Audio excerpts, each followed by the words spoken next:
तो मेरे सभी सनातनी भाइयों को जय श्री राम, हर हर महादेव।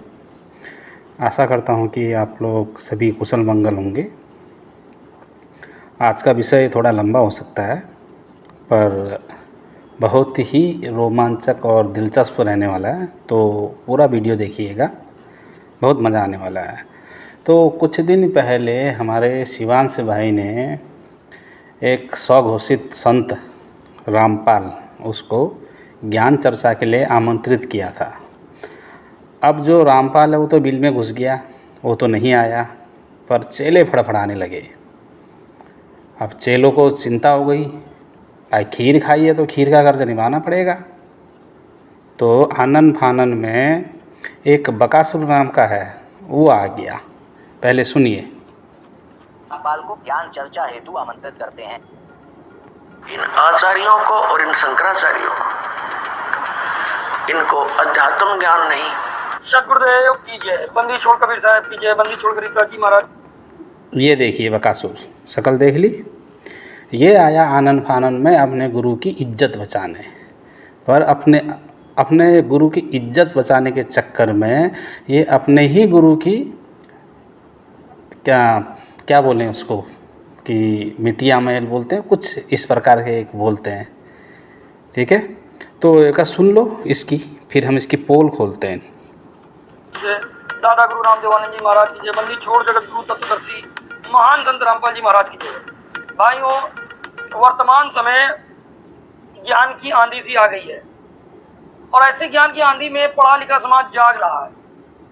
पुराने रूढ़िवादी ख्यालों की जो अपनी मनमुखी साधनाएं थी, उन पर संत रामपाल जी महाराज ने तत्व ज्ञान और वेद शास्त्रों के प्रमाण से रोक लगा दी है।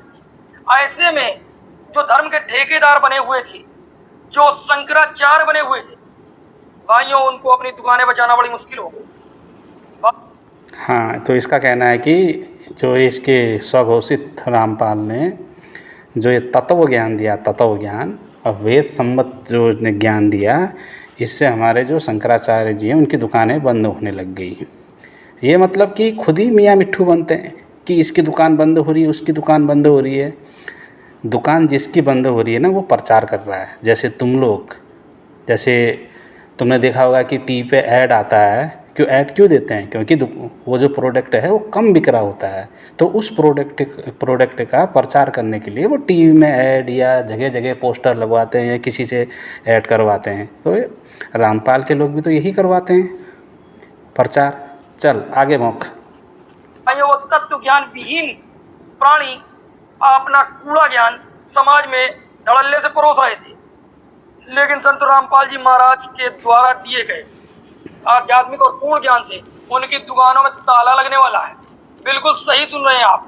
जहां सन 2009 में संत रामपाल जी महाराज ने आध्यात्मिक ज्ञान चर्चा का मंत्र सभी धर्म गुरुओं को दिया था, तो उस समय नकली धर्म गुरु अपना पल्ला बजाते हुए कोई भी संत रामपाल जी महाराज से ज्ञान चर्चा के लिए मैदान में नहीं आया था। मैदान छोड़। हाँ, ये रामपाल जैसे ना दिन भर में 36 आते हैं, 36 हमारे शंकराचार्य जी के बोलने 36 आते हैं कि हमसे ज्ञान चर्चा करो, हमसे ज्ञान चर्चा करो। अरे रामपाल है कौन जो रामपाल से कोई ज्ञान चर्चा करेगा? ना उसकी कोई गुरु परंपरा, ना कोई कुछ उसका। जो हमारे शंकराचार्य हैं, कौन से पद में है तुझे पता है कुछ? और कहाँ ये रामपाल, कहाँ हमारे शंकराचार्य? ठीक है, रामपाल के लिए तो एक छोटा सा बच्चा सनातनी ही काफ़ी है। तो उसके एवज में हमारे जो शंकराचार्य जी के जो शिष्य हैं शिवांश जी, उन्होंने ज्ञान चर्चा के लिए आमंत्रित किया। अब इसको लग गई मिर्च। इसका गुरु तो भाग गया, हाँ, बिल में छुप गया, तो ये आ गया। तो अब सुनिए इसकी। अगर भागे हुए ये भगोड़े जी महाराज के भक्तों से लगातार यूट्यूब चैनल पर धूल चाट चुका है। दोबारा से सुनिए। इसी तरीके से बौखला गया। आनन फानन में संत रामपाल जी महाराज को हाल ही में ज्ञान की चुनौती दे बैठा। देखिए किस तरीके से ये अपने छोटे मोटे यूट्यूब चैनल से महान संत रामपाल जी महाराज की तरफ उंगली उठा रहा है। हम सर्वप्रथम रामपाल को ज्ञान चर्चा हेतु आमंत्रित करते हैं। भाइयों, शिवांश नारायण द्विवेदी पहले ही संत रामपाल जी महाराज के भक्तों से लगातार यूट्यूब चैनल पर धूल चाट चुका है। अब हम आज देखेंगे कि धूल किसने चाटी, शिवांश भाई के चैनल पे आके धूल किसने चाटी वो दिखाएंगे हम इनको। और ये इतने झूठे हैं, इतने झूठे हैं कि शर्म नहीं आती। शर्म नाम की चीज़ नहीं है ना। हाँ, रामपाल का चेला होने के लिए शर्म नहीं चाहिए होती है, शर्म बेचनी पड़ती है। और देखो शिवांश भाई की जो फ़ोटो के साथ इन्होंने जो केक कर रखा है, अगर शिवांश भाई रामपाल के साथ ऐसा कुछ करे तो इनकी आग लग जाएगी कि तुमने ऐसे कैसे बना दिया, हाँ हम तुम्हारे ऊपर केस करेंगे, वो करेंगे। अरे ज्ञान चर्चा के लिए ललकारा है एक सनातनी ने, हिम्मत है तो ज्ञान चर्चा करवाओ। अगर तुम बोलते हो कि हम शिष्य से कर लो पहले, तो पहले रामपाल से ये बुलवाओ कि फलाना फलाना मेरा शिष्य शिवांश जी से ज्ञान चर्चा करेगा। अगर मेरा जो शिष्य है वो अगर निरुत्तर हो गया तो ये पूरा रामपाल का जो तंत्र है, रामपाल के जितने शिष्य हैं, पूरा रामपाल का तंत्र निरुत्तर होगा और अपनी हार स्वीकार करेगा। अलाउंस करवाना रामपाल से, ठीक है। पर बहुत जल्दी ही होने वाला है रामपाल के साथ ज्ञान चर्चा, 5 मिनट भी नहीं टिकेगा वो तो पता है मेरे को, ठीक है। चलो अब देख लेते हैं कि धूल किसने चाटी थी यूट्यूब चैनल पे जो ज्ञान चर्चा हुई थी शिवांश भाई की और रामपाल के चेलों की। तो कुछ क्लिप हम तुमको दिखाते हैं, ठीक है, कि धूल किसने चाटी थी। अगर शर्म होगी ना तेरे को बाकासुर, तो ना हाथ में थूकना और उसी में डूब मरना। तो ये फर्स्ट क्लिप देख लो, अभी दिखेगा कि तुम्हें कौन धूल चाट के गया था। चलिए, वो सब गालियां लिखी दिखा दोगे, शास्त्र में गुरु को नहीं दी जा सकती।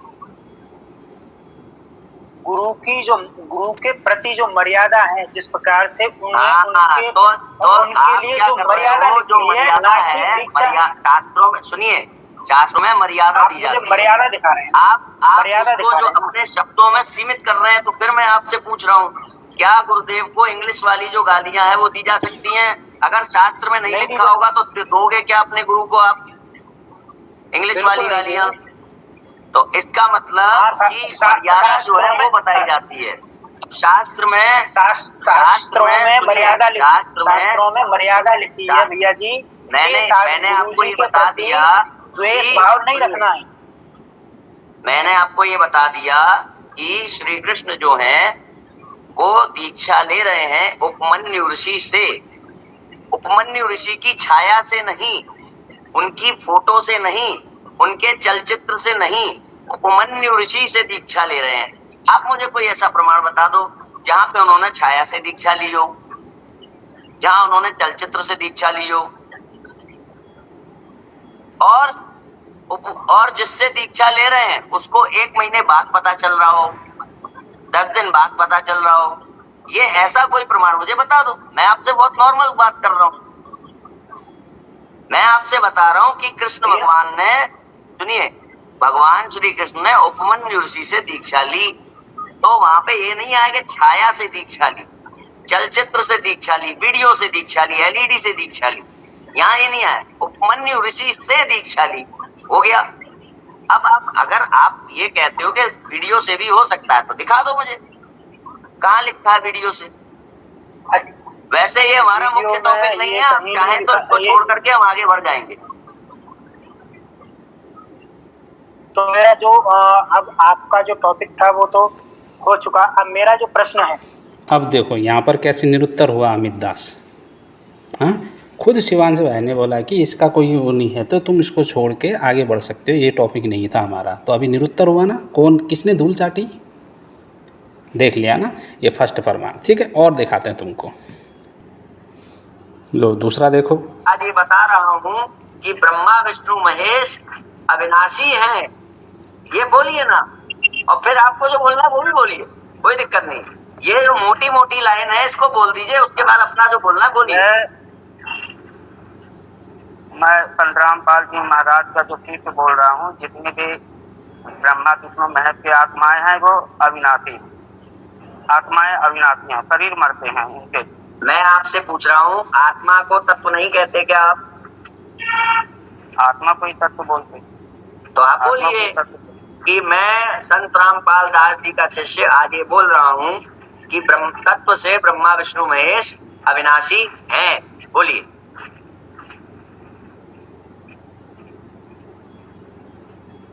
संतरामपाल जी महाराज के शिष्य बोल रहा हूँ। ब्रह्मा विष्णु महेश के जो आत्माएं तत्व हैं वो अविनाशी। हाँ ठीक है, चलो बहुत बढ़िया। चलो शांति मिली अब आपको? मैं आपसे ये बोल रहा हूँ, अब मैं आपसे ये पूछ रहा हूँ, आपने मान लिया कि तत्व से ब्रह्मा विष्णु महेश का नाश नहीं होता। अब मैं आपसे ये पूछ रहा हूँ कि कबीर इसलिए श्रेष्ठ है क्योंकि ब्रह्मा विष्णु महेश का तो शरीर नाशवान है मगर कबीर का शरीर नाशवान नहीं है।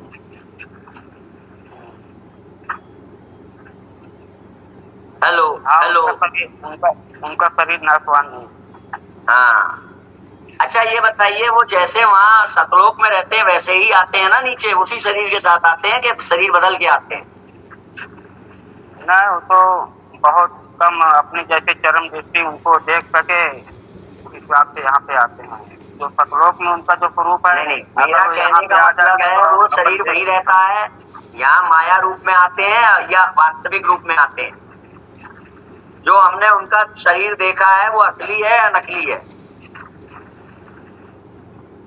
अभी जो वर्तमान में पूछ रहे हो, मैं कबीर जी की बात कर रहा हूँ, रामपाल जी की नहीं। हमारे लिए तो वही परमात्मा है, हम कबीर जी को जानते हैं। कबीर जी जिस शरीर में आए थे वह सत्य है या असत्य है? वो झूठा शरीर है कि असली शरीर है? अब कबीर जी को हमने तो देखा नहीं था, संत रामपाल जी महाराज को कबीर देखा है। हमारे लिए फोटो आप जो फोटो देखी है,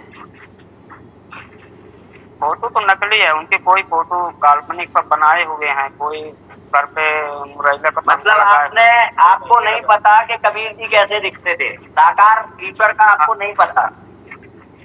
नहीं दिखते तो मनुष्य शरीर के जैसे ही थे वो तो काल्पनिक फोटो बनाए हुए हैं यहाँ पे। यानी वो जब यहाँ नीचे आते हैं तो अपने वास्तविक स्वरूप में ही आते हैं? वास्तविक रूप में नहीं आते हैं, वो अपना जिस हिसाब से इंसान उनको देख सके एकदम नॉर्मल रूप करके यहाँ पे वो अपने तेज को कम कर लेते हैं, वो ठीक है, तेज को कम कर लेते हैं, मगर ऐसा तो नहीं है दूसरा शरीर धारण करते हो? नहीं, दूसरा शरीर तो धारण नहीं करते ना। दूसरा, अरे वो एक से अनेक भी हो सकते हैं, एक भी रह सकते हैं उनके। तो मैं आपसे भाई साहब पूछ रहा हूँ कि जिस शरीर में वो वहां पर बैठे हैं वो उसी शरीर में नीचे आते हैं या शरीर बदल के आते हैं? बस इतना बता दीजिए। शरीर बदल के आएंगे क्योंकि अपन तेज को कम करके आएंगे, शरीर तो उनका वही रहेगा लेकिन तेज को कम करके आएंगे। शरीर बदल के नहीं आएंगे ना? नहीं शरीर बदल के नहीं आएंगे, पक्का? अपने तेज को कम करके यहाँ पे आ जाएंगे लेकिन शरीर बदल के नहीं आएंगे, ये पक्का है ना? शरीर वही है जो सतलोक आश्रम में, शरीर वही है जो सतलोक में है, बस तेज को कम कर लिया, नीचे आ गए, शरीर चेंज नहीं किया। ठीक है, अब ये बताइए कि वो नीचे आ गए तो जो नीचे कबीर आए हैं, जो ये कबीर हमें दिख रहे हैं, ये सर्वशक्तिमान है या नहीं? सर्वशक्तिमान है, यानी कि ये सब कुछ कर सकते हैं। हाँ कर सकते हैं, करते भी हैं। इनका शरीर शाश्वत है ना? शाश्वत का अर्थ पता है आपको क्या होता है? हाँ, कभी नाश में ना आने वाला, कभी नाश में ना आने वाला, कभी बदलने ना वाला। हाँ, जैसा शरीर है वैसा ही रहेगा, वैसे ही उनको। हाँ, अब ये बताइए, वो शाश्वत शरीर में नीचे आ गए हैं, तेज को कम करके थोड़ा फोकस उन्होंने कम कर दिया, शाश्वत शरीर में वो नीचे आ गए। अब हमें आप ये बात बताइए, क्या वो हाथी बन सकते हैं या नहीं? वो उनकी महिमा, वो जाने अब हाथी बने या कुछ और बने। सर्वशक्तिमान है कि नहीं?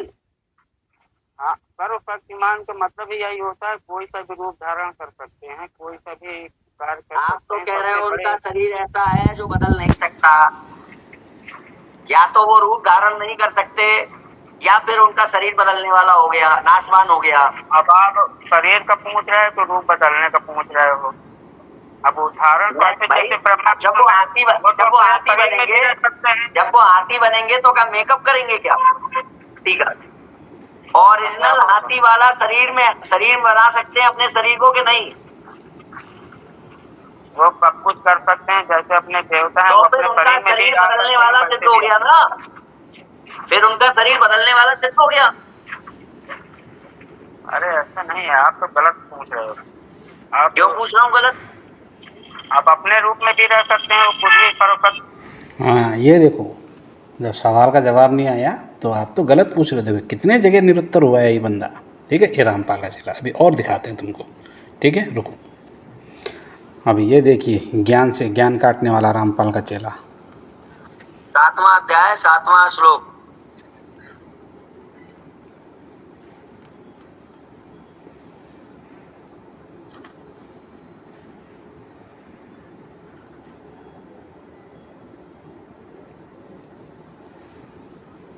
मेरी माँ समान भगवत गीता को तुम लोगों ने खेल बना दिया।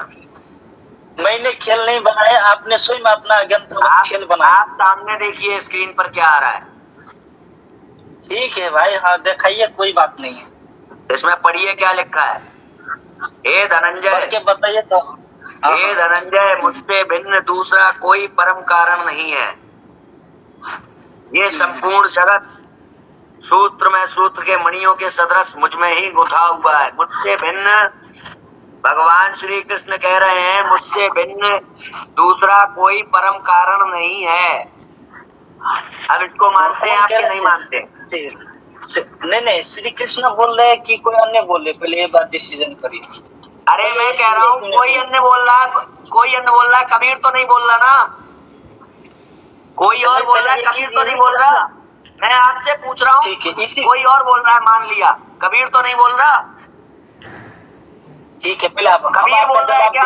पहले गीता में आपके अनुसार गीता को कबीर ने बोला है क्या? मैंने ये कब कहा? तो मैं आपसे जो पूछ रहा हूँ वो बताओ ना भाई। ये जो बोल रहा है काल है, कृष्ण है, ये बोल रहा है मुझसे भिन्न दूसरा कोई परम कारण नहीं है। अब बताओ, इसको मानते हो कि नहीं? इस पे आप इसकी अन्य अध्याय से भी इसकी काटे जा सकते हैं भाई। अरे मेरे भाई, इसका मतलब यहाँ पे झूठ बोल रहा है ना ये। अन्य अध्याय से इसको काटोगे तो। एक मिनट, आप पहले आपका मेरा जो प्रश्न है उसी में आपका जवाब नहीं, आपके प्रश्न पे आएंगे। ये चल रहा है, या तो इसको क्लियर करो, या तो स्वीकार करो पवित्र नहीं है, तब हम आगे जाएंगे। अरे भाई, वो जो लिखा है उसी के ज्ञान से मैं काटता हूँ, मैं उसको ये नहीं बोलता। वो जो है, तो जब इसको काट दोगे अगर, तो इसका मतलब यहाँ पे गीता बोलने वाले ने झूठ बोला है, तभी तो कटेगा। अरे भाई, वो है ही नहीं तो कैसे झूठ बोला है ना यहाँ पे। हाँ ठीक है भाई, वो झूठ बोली, वो क्योंकि झूठ बोला है। बहुत बढ़िया, बहुत बढ़िया। अब सुनो, जो व्यक्ति यहाँ पे झूठ बोल रहा है, झूठ बोल रहा है, दूसरी जगह झूठ नहीं बोलेगा, ये कैसे? बताओ। गीता से ज्ञान कटेंगे ना, तभी गीता से मिलेगा ना। अरे क्या दिमाग खराब है क्या? जब कोई व्यक्ति एक जगह झूठ बोल सकता है तो दूसरी जगह जब झूठ बोलेगा तो तुमको बता के बोलेगा क्या कि हाँ मैं सच बोल रहा हूँ? ठीक है। जिसको झूठ बोलना होगा वो हर जगह झूठ बोल देगा। तुमको कैसे बता वो झूठ नहीं बोल रहा?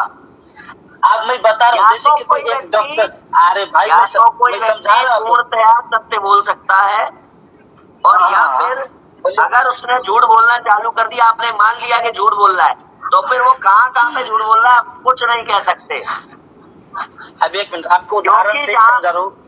आप इस बात को आप ये जो एक मिनट मैं पूछ रहा हूँ, आप एक काम करिए, ये जो इनसे यहाँ बोल रहे हैं भगवान श्री कृष्ण आपके अनुसार काल बोल रहा है, तो यहाँ बोल रहे हैं मुझसे भिन्न दूसरा कोई परम कारण नहीं है, ठीक है। अब इसको आप काटिए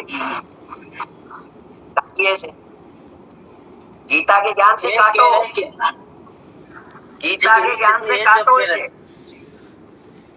पहले आप सुनिए, जैसे कि कोई डॉक्टर है, ठीक है, जैसे कि कोई मैं डॉक्टर मैं बोल रहा हूँ श्लोक क्रमांक बताओ और इसको काटो।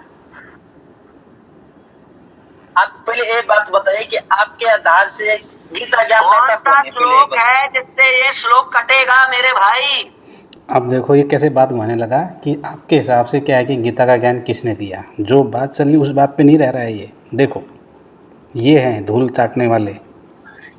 गीता अध्याय 2 के श्लोक 17 में कहते हैं जो हाँ, एक मिनट उस अविनाशी एक को, मिनट ठीक है, एक मिनट।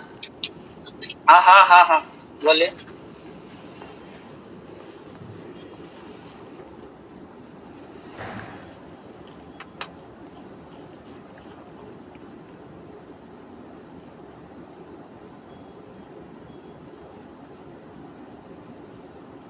बोलो। उस अविनाशी को नाश करने में कोई समर्थ नहीं है, जिससे संपूर्ण जगत व्याप्त है। उस अविनाशी को अच्छा, नाश समझ गया, पढ़ लिया। वो अब ये बताओ कि ये यहाँ पे सच बोल रहा है, ये कैसे पक्का हुआ?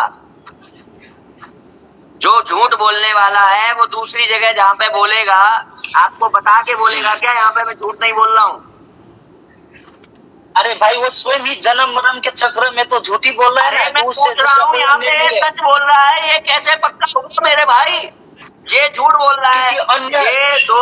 ये 7वें अध्याय के 7वें श्लोक में झूठ बोल रहा है, यहाँ पे सच बोल रहा है, ये तुम्हें कैसे पता? क्योंकि अन्य श्लोकों में भी, अध्याय में भी उसने अपने से अन्य के दूसरे के बारे में वर्णन किया हुआ है। तो यहाँ पे अपने बारे में भी तो किया है। तो वो सब कुछ नहीं है, क्योंकि उससे ऊपर वो अपने से अन्य के बारे में मैं कह रहा हूँ यहाँ पे अपने को बड़ा कहा। सुनो यहाँ पे अपने को बड़ा कहा और दूसरी जगह किसी और को बड़ा कहा, ठीक है?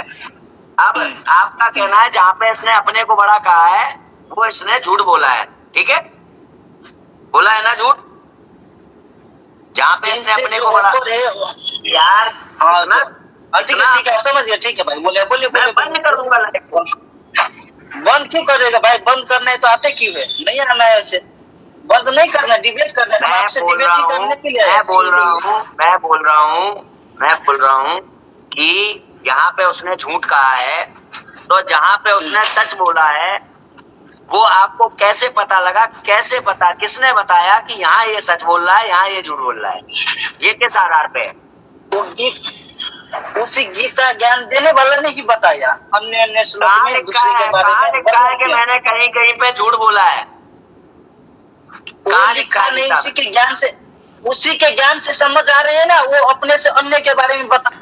ये देखो इतना मूर्ख है। शिवांश भाई पूछ रहे हैं कि अगर 2 श्लोकों में विरोधाभास है या गीता में विरोधाभास है तो आपको कैसे पता चला कि एक जगह ये सच बोल रहा है, एक जगह ये गलत बोल रहा है? तो ये बोल रहा है कि उसी गीता से पता चलेगा। अरे गीता तो वहाँ पर झूठ हो गई ना, वहाँ पर तो एक जगह तू बोल रहा है ना झूठ बोल रहा है एक। तो ये मूर्ख इतना नहीं बता पा रहा है, तो ये धूल किसने चाटी यहाँ पर? हाँ, अगर शिवांश भाई ने बोला कि यहाँ पर गलत बोल रहा है, यहाँ पर सही बोल रहा है, तुम्हें कैसे पता? बोल रहा है कि अन्य श्लोकों से। तो अन्य श्लोक का कैसे पता चला कि यहाँ पर ये सही बोल रहा है? यही तो पूछ रहे हैं शिवांश भाई, पर कोई जवाब नहीं उसका। बस हवाबाजी, बस। धूल किसने चाटी? बकासुर। चल, अरे इससे क्या सिद्ध होता है कि वो अरे तो हो सकता है अन्य वाली बात झूठ क्यों नहीं हो सकती? अगर एक जगह पर कही है, वो 50 जगह पे कही है, उदाहरण मान लेते हैं।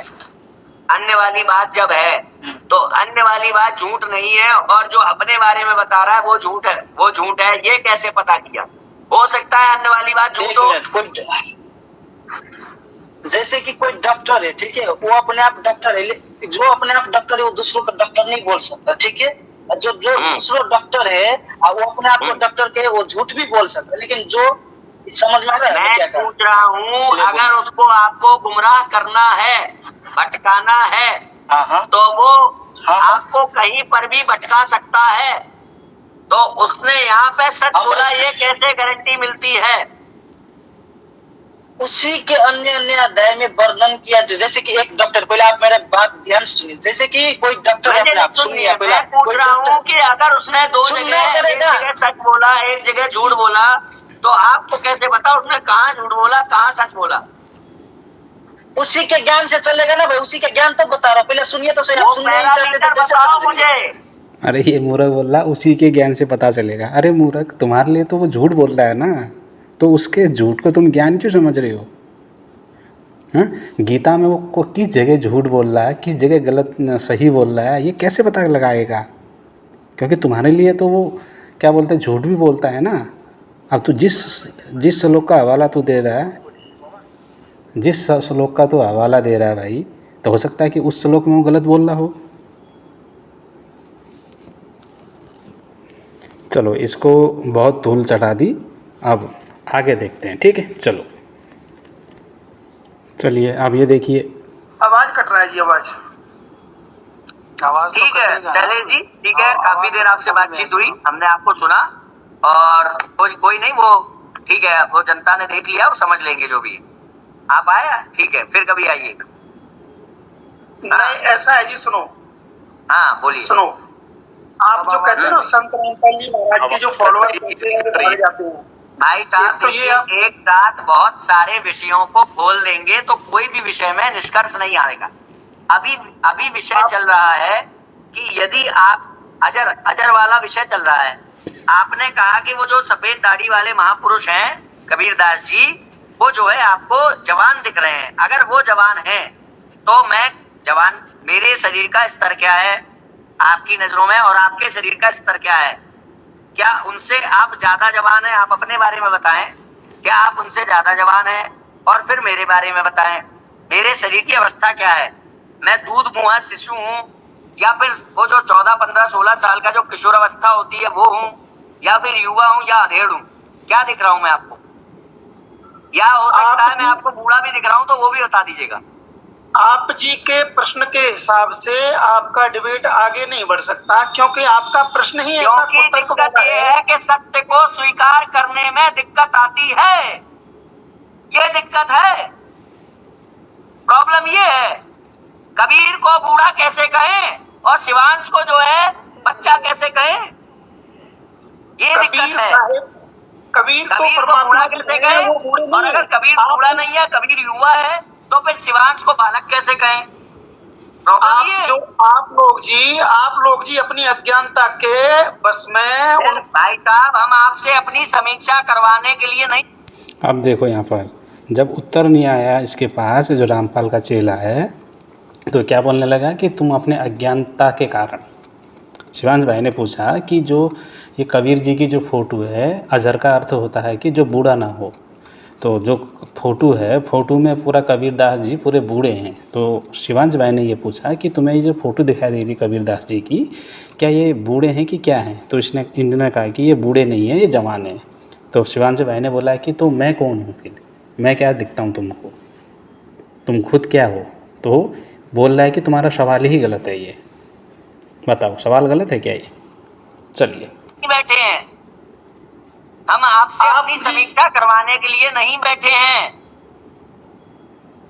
हमने आपसे भाई साहब ये पूछा है कि कबीरदास जी जो है। अच्छा ठीक है, आप दूसरा प्रश्न ले लेते हैं, इसी प्रश्न पे नहीं अटकते हैं, दूसरा प्रश्न करते हैं। चलो जी हाँ, आप एक बात कहते हैं कि एक चीज मैं पहले एक चीज बोलना चाहूंगा। हाँ जी बोलिए। ये क्या था कि अभी एक हमारे भाई आए थे, तो आपने एक जो हमारे पूज्य गुरुदेव जी ने एक शब्द बोला है कि कुत्ता हूँ गुरुदेव का, रामपाल दास का नाम, ऐसा कुछ शब्द बोला है सतगुरुदेव जी ने। तो आप जी चलिए, ये चौथे व्यक्ति ने धूल चाटी है, ठीक है? अभी आगे और दिखाते हैं तुमको, चलो।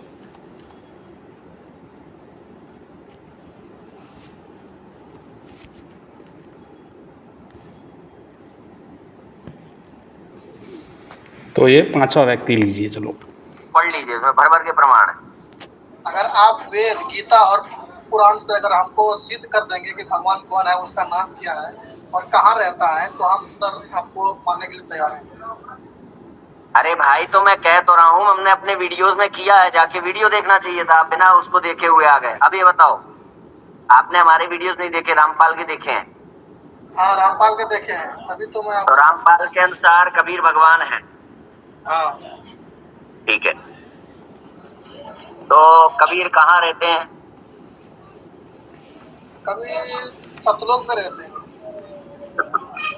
सतलोक के क्या निवासी हैं। क्या कबीर को आप इस संसार का पूरा संसार को बनाने वाला मानते हैं? हाँ मानते हैं। संसार की एक एक चीज उसी ने बनाई है मानते हैं? हाँ हर एक चीज बनाई है। कबीर साकार है मानते हैं? हाँ साकार है। ठीक। जहाँ पे कबीर बैठे हैं वो जगह किसने बनाई? सतलोक वो खुद ही बनाए हैं। ये मान लीजिए ये कबीर साहब का शरीर है, ये शरीर है, इसका मतलब इसके बाहर कोई जगह है, तभी तो ये शरीर है। ये जगह कैसे बन गई, किसने बनाई? नहीं गुरुजी, मेरा वो प्रश्न नहीं है, मैं बोल रहा हूँ कबीर जी ही एक पहली है परमेश्वर। कबीर जहाँ पर बैठे हैं सतलोक, वो सतलोक किसने बनाया? बुद्ध वही बनाए हैं ना। तो सतलोक पहले उनके अंदर था? नहीं वो एक अविनाशी है। हाँ वो अविनाशी है। मैं कह रहा हूँ सतलोक कबीर के शरीर में था, फिर शरीर से बाहर निकाला क्या? नहीं वो प्रश्न नहीं है गुरुजी मेरा। सतलोक बोलिए आप बोलिए। आप देखो, एक सवाल पूछते हैं तो इनकी ये हालत हो जाती है। और ये बकासुर क्या बोल रहा है कि धूल चटा दी थी। ठीक है, चलो एक बार इसकी शक्ल देख लेते हैं। ठीक, चलिए। तो बकासुर, ये थी तेरे रामपाल के चेले जो धूल कौन चाट रहे थे, साफ साफ दिख रहा था। ठीक है, एक सवाल पूछा तो सवाल ही गलत है।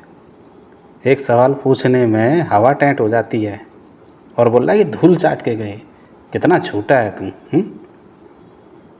और अगर अभी भी थोड़ी सी शर्म बची है ना, जो ये शिवांश भाई ने जो आमंत्रण पत्र भेजा है ना, जो ज्ञान चर्चा के लिए ना, अपने गुरु तक पहुंचा देना। अगर तेरे गुरु में ज्ञान होगा ना तो ज्ञान चर्चा कर लेना।